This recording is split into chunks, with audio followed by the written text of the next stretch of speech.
మిథున రాశి వారికి నూతన ఆంగ్ల సంవత్సర ప్రారంభ మాసంలో ఎలా ఉండబోతుందో ఈ వీడియోలో సవివరంగా సంపూర్ణంగా తెలుసుకుందాం.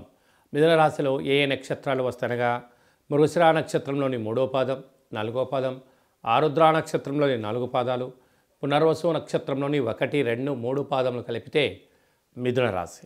చాలామందికి పుట్టినటువంటి కాల సమయంలో డేటా బర్తులు లేనటువంటి కారణం వలన పేరు యొక్క మొదటి అక్షరాన్ని అనుసరిస్తూ ఆ రాశిని తెలుసుకునే ప్రయత్నం చేద్దాం. కా, కీ, కు, కం, అజ్ఞ, చ, కే, కో, హ అక్షరాల వారందరూ కూడా మిథున రాశి జాతకులే. మిథున రాశి యొక్క అధిపతి బుధ భగవానుడు.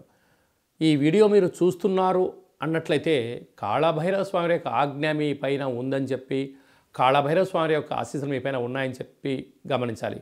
అంటే ఇన్ని కోటాన కోట్ల వీడియోలలో ఈ వీడియో మీ దగ్గరికి వచ్చింది అన్నట్లయితే కాళభైరవ స్వామి స్మరణ చేసే సమయం ఆసన్నమైంది అని చెప్పి గుర్తుపెట్టుకోగలగాలి.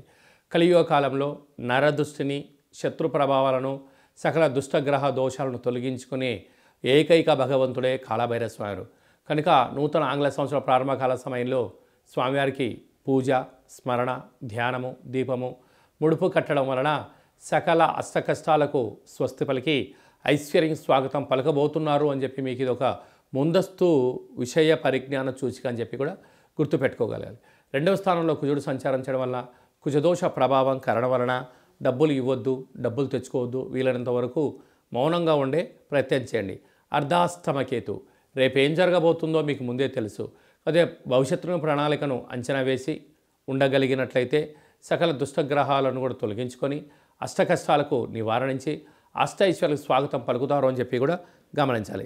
7వ స్థానంలో బుధాదిత్య రాజయోగం కారణం వలన ప్రేమికులకు మంచి కాలము, భార్యాభర్తల మధ్య అన్యోన్యత, నూతనమైన వాహనాలు, బంగారు ఆభరణాలు, క్రయ విక్రయాలు యోగదాయకం. భాగ్యస్థానంలో శుక్రుడు మరి శని సంచార స్థితి ఉండడం వలన భార్యకు భర్త, భర్తకు భార్య విలాసవంతమైన వస్తువులు కొనివ్వాలి అనేటువంటి మీ కోరిక నెరవేరబోతుంది. బంగారు ఆభరణాలు, స్థిరాస్తులు, చరాస్తులు, షేర్లు వీరికి అదృష్టాన్ని ఇవ్వబోతున్నాయి. అలాగే రాజ్యస్థానంలో రాహువు కూడా సంచారం చేయడం వలన అన్నింటా విజయం మిథున రాశి వారి సొంతం. అలాగే వ్యయంలో దేవగురు బృహస్పతి సంచార స్థితి ఉండడం వలన ఆధ్యాత్మికత, ప్రశాంతమైన వాతావరణము, దేవతార్చన, దేవాలయ దర్శనం చేయడం వలన మనశ్శాంతి, ఆరోగ్యము మిథున రాశి వారి సొంతం అవుతుందని చెప్పి కూడా గమనించాలి.